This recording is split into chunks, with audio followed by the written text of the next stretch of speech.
Thank you. Paul, you want to do the intros and get our friend Yeah, David Hunt ready to rock and roll? I think many of us know Dave. He's now president of the Writing Club, and he's been a speaker with us for many years. Great expertise in so many areas. I'll mention something and he'll have it right there. And with the British revenues, things like that, and then a lot of the historical issues. And tonight, as we celebrate this year, the 20th of the landing of the Mayflower at Plymouth in 1620, Dave has put together a very nice presentation because I have had a chance to see it, early, and looks very good. Looks always interesting, and I hope you will like it. So, Dave, if you're ready, I will try to get the screen going. Share screen, desktop. Let me just make a note again. If you're not muted during the presentation, please do that. This is recorded. We like to edit it afterwards because then we make it available. And if you have questions, you could either ask during it, or I know as for David, you can save them to the end. And he's going to be able to answer all of them. So thanks, everybody. Yep. Okay, Dave, you're on. We're ready to go. As Paul mentioned, this year is the 400th anniversary of the landing of the Mayflower in Massachusetts. There were a lot of activities scheduled and unfortunately have not been able to be held, which is kind of sad. But I thought it'd be appropriate this month to make this part of the celebration. And in fact, November 11th is the day that the Mayflower landed in Provincetown Harbor, their first landfall upon crossing the Atlantic. So it makes it a nice coincidence. Okay, next slide, Paul. In 1920, the U.S. Post Office issued a set of 3 stamps commemorating the 300th anniversary. If you look closely at these stamps, or maybe the ones in your collection, might be easier to see, you will note that these stamps do not give the name of the country. They do not say U.S., USA, United States, or any variation, and they do not say postage anywhere. And these are the only 3 U.S. stamps of which that's true. Next.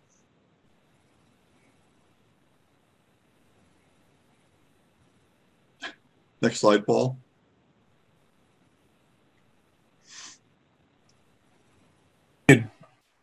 That's sorry. When I'm muted, it won't turn. No?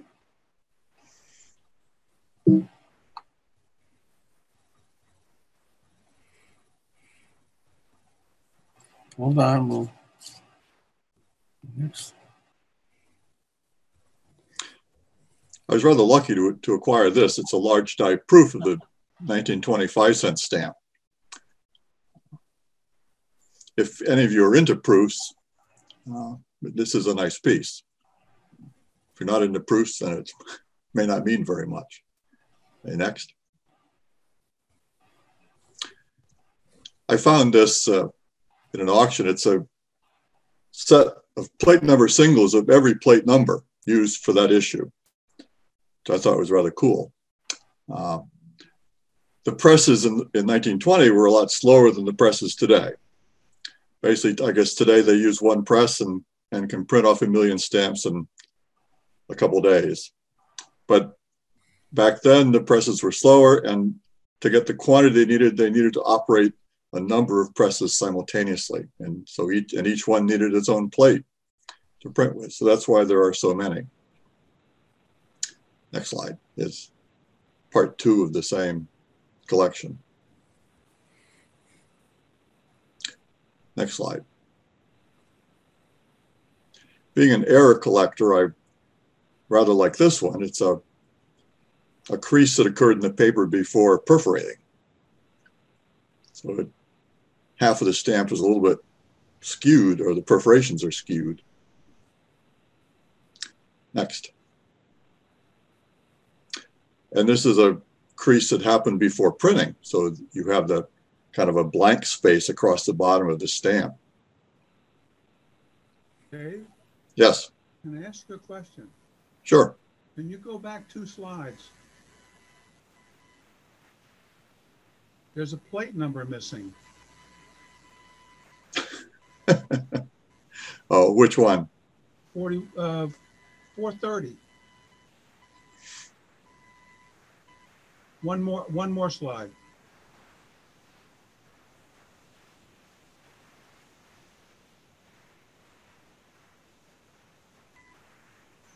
No, back.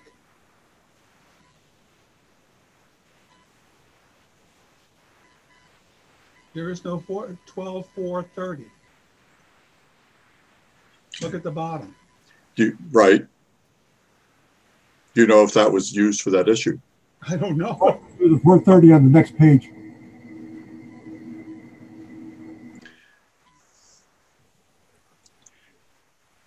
No, it's not there. No. Well, as you know, there are several gaps or skips in numbers because they were used for another issue. Okay, it just hit me. That was kind of odd. Yeah. Now, I'm pretty sure I went through this in Brookman not Brookman, whatever the catalog, Durland, to make sure it was all the plate numbers. I think it is. Okay, Paul, you can continue.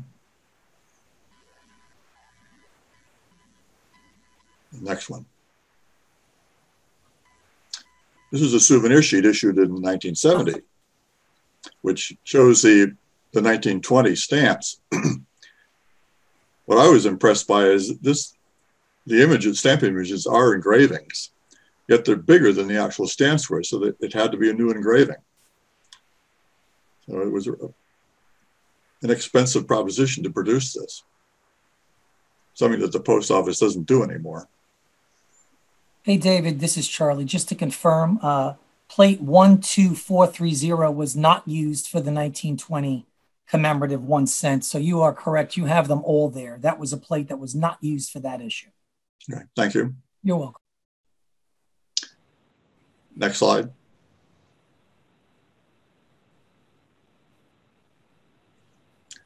In 1970, the Postal Service issued a stamp for the 350th anniversary. This is a maximum card with the first day of the stamp and a picture showing the Mayflower 2. Next slide. The 1970 issue is kind of fun because there are a lot of small color shifts you can find and a few big color shifts.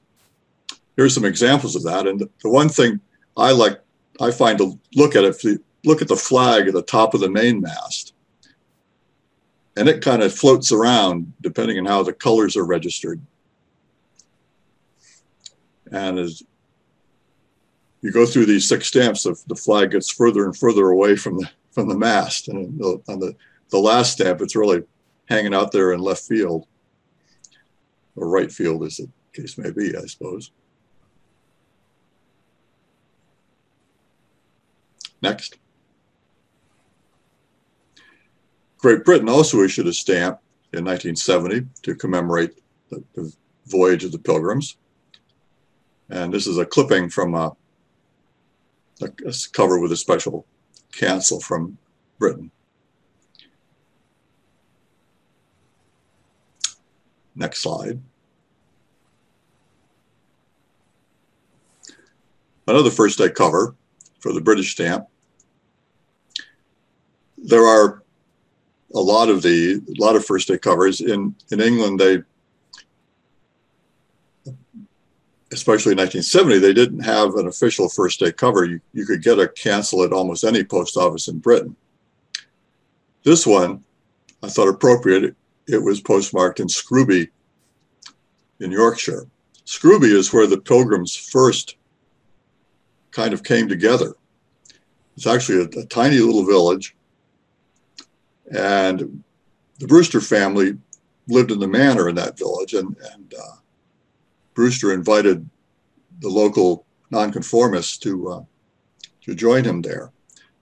Interesting from our perspective is that Brewster was the postmaster of Scrooby. Next. We didn't get a stamp for the 375th anniversary, but we did get a cancellation. So this was done at a stamp show in Massachusetts in 1995. Next slide. In 1999, Great Britain included the Mayflower and the Pilgrims as one of the stamps in their Millennium issue.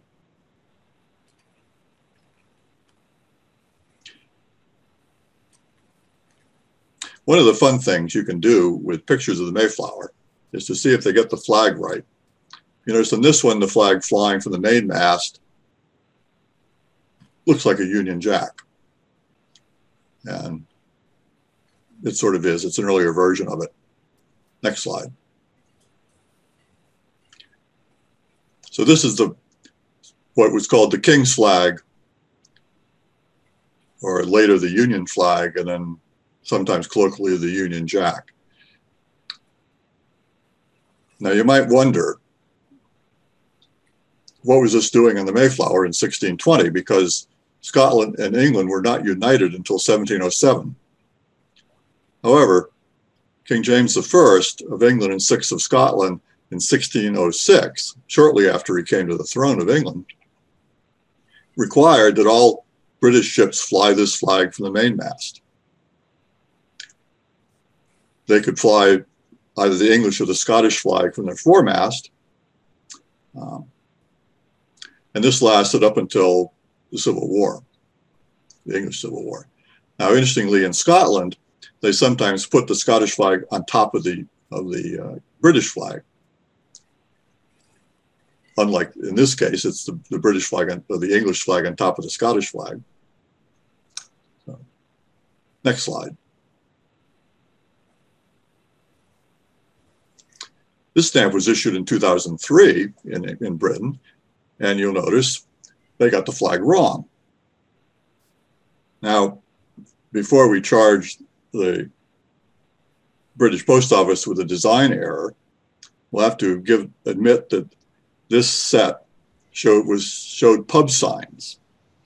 So we'll have to assume that the guy who painted the pub sign got it wrong, and that the post office did reproduce the pub sign correctly.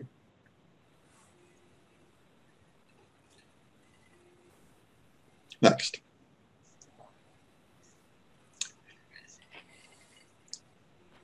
Here's a cover from November 11th, as we are today, showing for the Pilgrim Monument and for the 390th anniversary.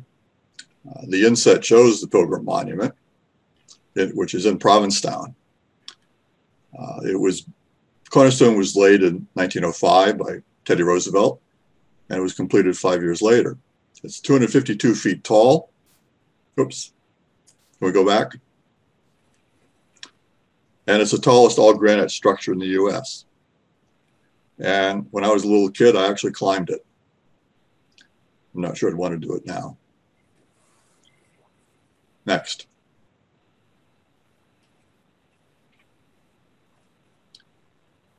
As one of the ways to pay for the voyage, the Mayflower II in 1957 took a whole bunch of mail across on the voyage, and one of the cabin boys spent all his free time canceling all that mail. This one is kind of special because it's signed by the captain of the Mayflower II, Alan Villiers, up in the upper left. I've seen quite a few of these for sale at various things, and not very many have his signature.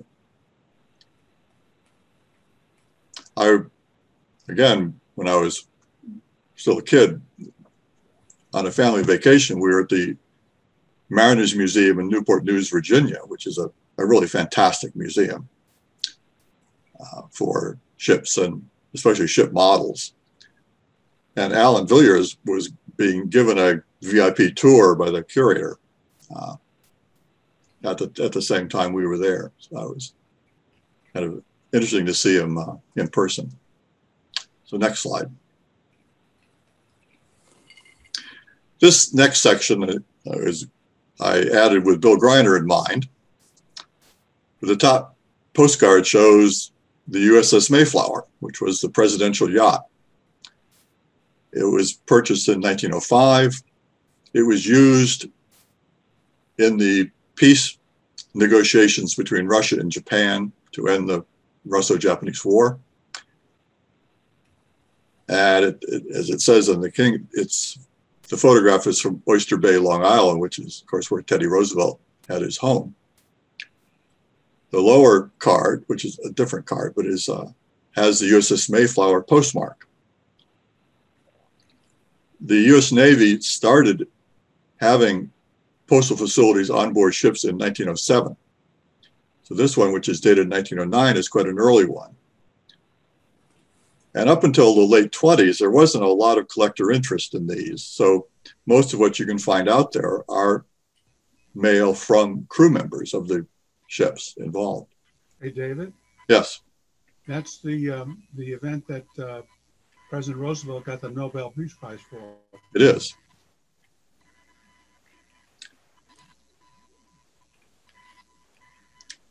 Starting, I believe they signed the agreement on the ship, the peace treaty. yeah, I think that's true. Yeah. So, okay, next slide.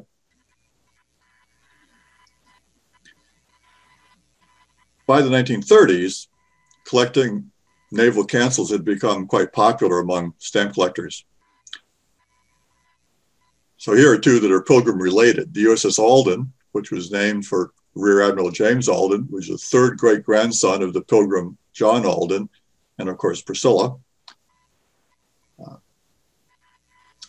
which it was a so-called four-stacker, built too late for World War I, but did fight in World War II. As I put in a note, including the Battle of the Java Sea, which was a major disaster for the Allied forces. They were lucky to escape from it. Then the lower one is the USS Bradford, named for Captain Gamaliel Bradford, who was fought in the undeclared war with France in 1799-1800. And he was a descendant of William Bradford, who was the governor, longtime governor of the Plymouth colony. Next. The only foreign stamps I've added to this, because I think you can find, there are a handful of stamps from various foreign countries that show the Mayflower. But I think they're a little bit, speculative because these countries had nothing to do with the Mayflower.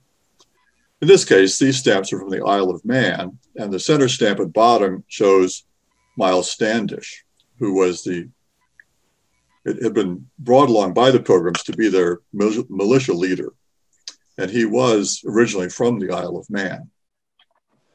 So there is a nice connection back to there. Next slide. Then this is the U.S. Postal Service's issue for this year. I think it's quite an attractive stamp. If you read the letters to the editor and Linz and so on, people are complaining that why is there only one stamp? Okay, I gotta get my hands free. And as compared to 1920, when we had a set of 3 stamps, but at least we got 1 stamp. Although I sometimes wonder if the Postal Service really wanted to issue us this stamp. They just felt they had to, because most commemorative stamps, probably 98, 99% of them, are automatically distributed to all your local post offices. This one was not. If you want it, your postmaster had to specifically order it in order to get it. Luckily, the postmaster here in Bowmansville knows me, and I didn't even have to ask, and she had ordered it for me. Next slide. The Postal Service sold a booklet that gave some of the history of both the Pilgrims and of this stamp. And I thought these images might be of interest. This shows the evolution of the painting that was used for the stamp. I think it's nice. You can find a lot of stamps worldwide that show a painting as their subject. But on how many of those was the painting actually commissioned for the stamp, instead of just being a painting that hangs in a museum somewhere? So this painting was commissioned by the Postal Service. And he started out with the pencil sketch that's on the left, and then did several iterations in color. And the difference between the center and the bottom on the right is really the orange of the sunrise. which I think makes a fantastic improvement in the image. And also has a little bit of hidden meaning, if you will. The sunrise coming over a rather desolate landscape kind of symbolizes what the Pilgrims went through their first winter, but that they did eventually succeed and established their colony. Next slide.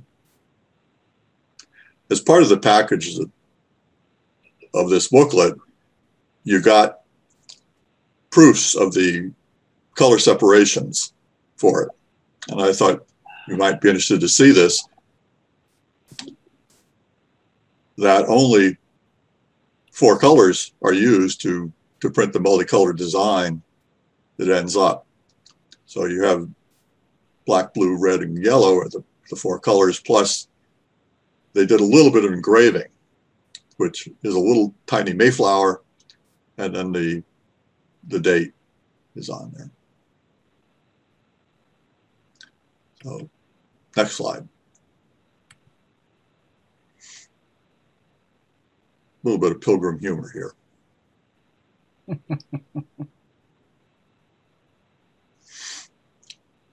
So that's it. Very good. Thank you, Dave. Good, David. Take a bow. Very nice. Yes. David, Questions? So I could take a bow, but that's it. I didn't show the bow, so I can't. David, the 4-color printing process uses CMYK, cyan, magenta, yellow, and black. Yeah, I was being simplistic in naming the colors. That's okay.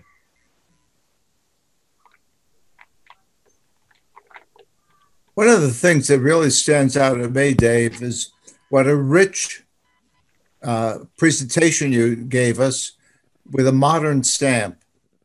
How much richness is built into it, both historically and with variations.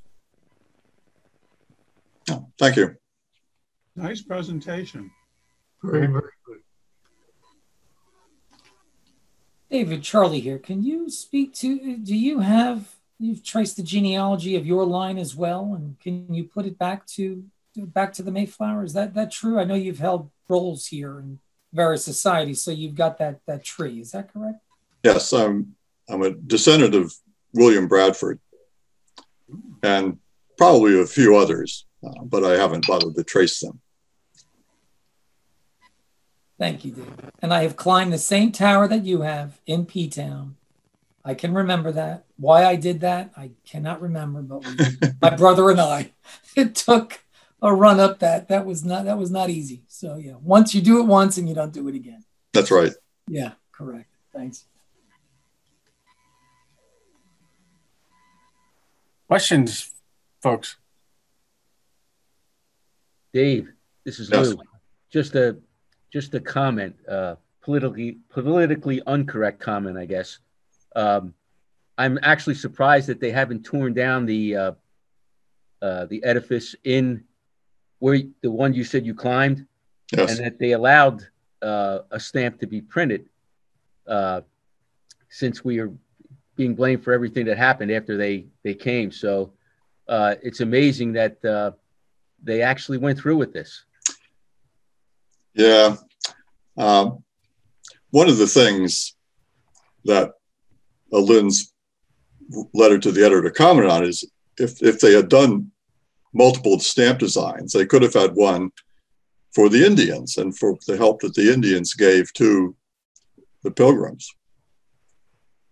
But there's a lot of misinformation, and people basically think that the Pilgrims are the same as the Puritans in Boston.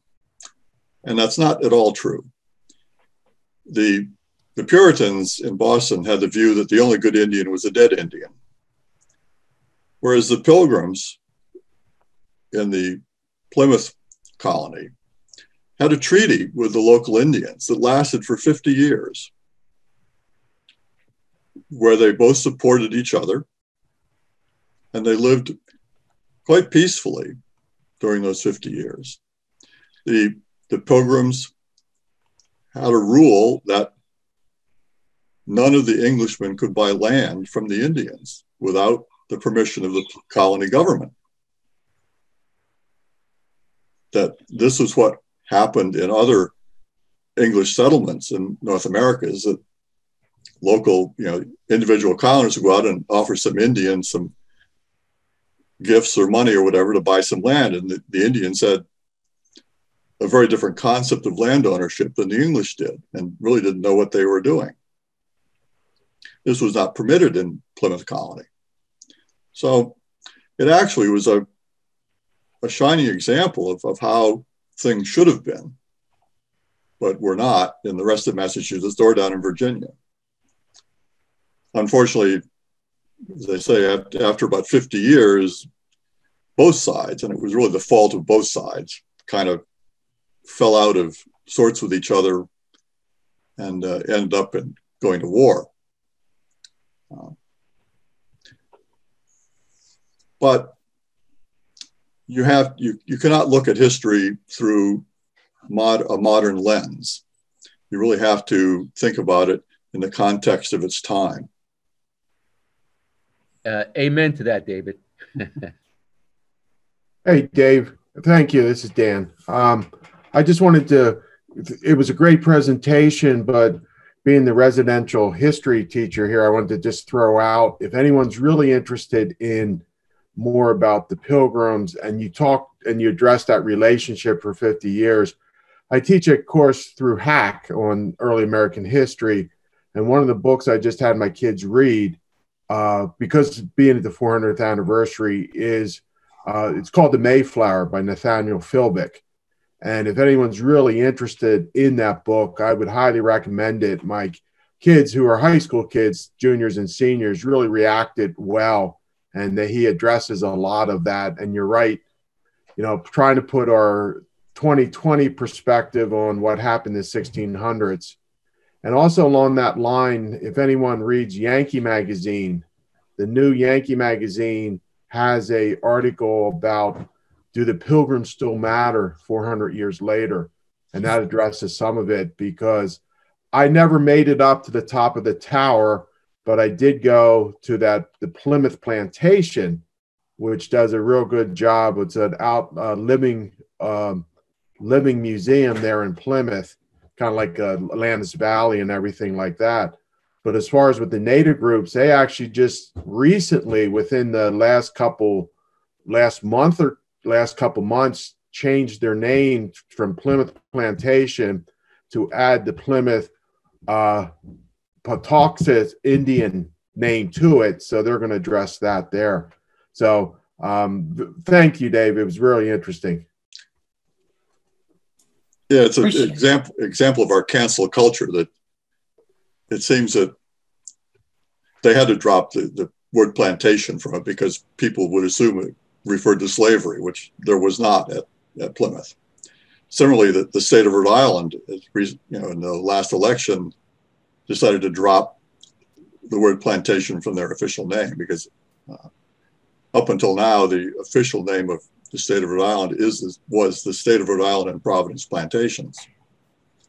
Now, that word plantation meant something quite different from what it meant down south, and had nothing at all to do with slavery, but no one seems to care about that anymore. For many years, there was a Native American woman who kind of had a little shack or lean-to, I guess, right outside the entrance to Plymouth Plantation, and she kind of railed against the whole idea of the Pilgrims. If you get beyond the idea that the white man never should have come to North America to begin with, which I guess the Pilgrims are guilty of, that then they were about as benign as you could be. And most of the histories and the interpretation there at the plantation, what was supportive of the Indians, by and large. I don't see why the Postal Service couldn't have gone into that with a couple more stamps, but there it is. Dave, can I share something with you? Can I do a share screen? Mm-hmm. Let me take this one down. Okay, you're on, Bob. Okay. Do you see my screen now? Not yet. Is it opened up on your desktop? Yep. Okay. Then it. Okay, it's, there we go. Okay, one more thing. Okay, this looks familiar because you showed one of these same covers, except yours had an address. I was still a kid, and my parents took us, my brother and I, up to New York to see the Mayflower that had sailed over. I think this was 1957. Yeah, April 1957. It's postmarked, and so we visited the Mayflower in the harbor. I believe it was on the Hudson side of the river of Manhattan, where they I may be wrong about, may have been in the East River, but I think it was the Hudson. And the card down here is signed by Alan Villers as well. And I don't know if I can't magnify that anymore with this screen, but on the card, it has the list of the people who came over on the Mayflower. And it shows the ones that with a little cross in front of their names of the ones who died during the first winter. And it was a significant number. I would say it's probably about a quarter of the people who came over died during that first winter. And then the other names have asterisks of people who have descendants that are still living and identified on this. So I don't know if this card, and it's also signed by Alan Villiers. And I did look at his signature, compared it with the one that was on the other cover, and it is different. The I's are dotted, the dots on the I's are over, the V is slightly different. So I don't know if this was a stamp. I felt the writing on it. It feels like it's slightly raised, but that could have been done with an imprint as well. So I'm not sure if that's an actual signature or not. But I don't know if you're interested in this card. I can make a copy of it and send it to you if you'd like. I'll appreciate it, but that's not necessary. Okay. I have similar things. Yes, a number of the passengers did die in the first winter. It was a quite severe die-off. It's kind of curious that none of them died during the voyage. It was only once they arrived here. It was unlucky. They arrived November 11th, which was a really bad time to show up in New England. You couldn't grow anything at that point, so they really had to live on the supplies that were on board the Mayflower. The captain of the Mayflower agreed to stay there the whole winter. He really had no requirement to do so. He could have just kicked them off on shore and sailed back to England and left them to their own devices, and probably none of them would have survived. But he did stay there until the spring.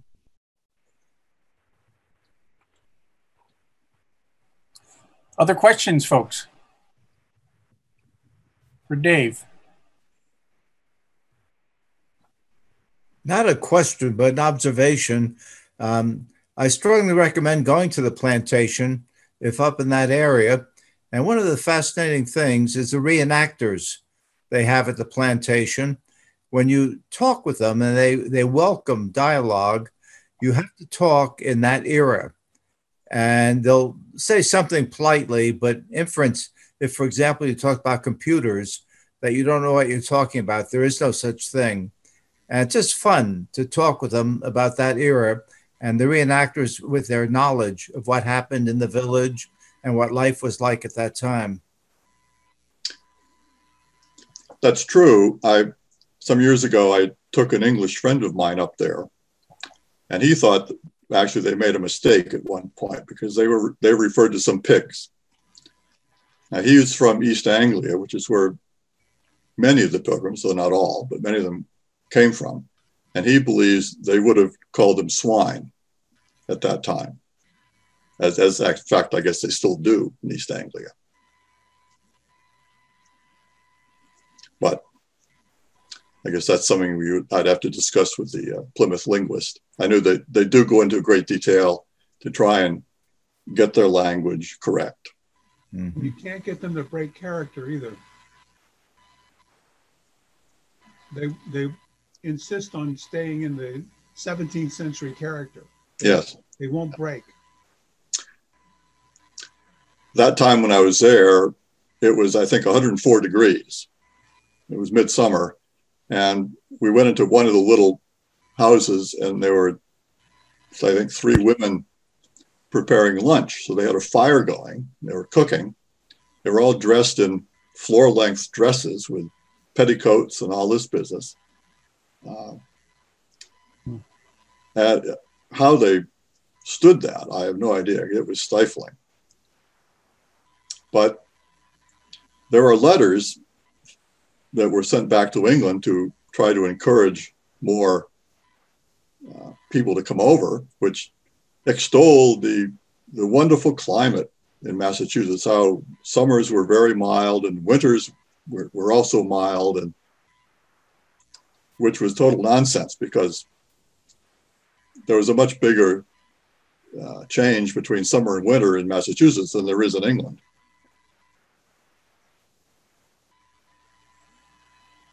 In fact, it was not too long after they got there, well, maybe 5 or 6, 7 years, there was a hurricane that hit Plymouth.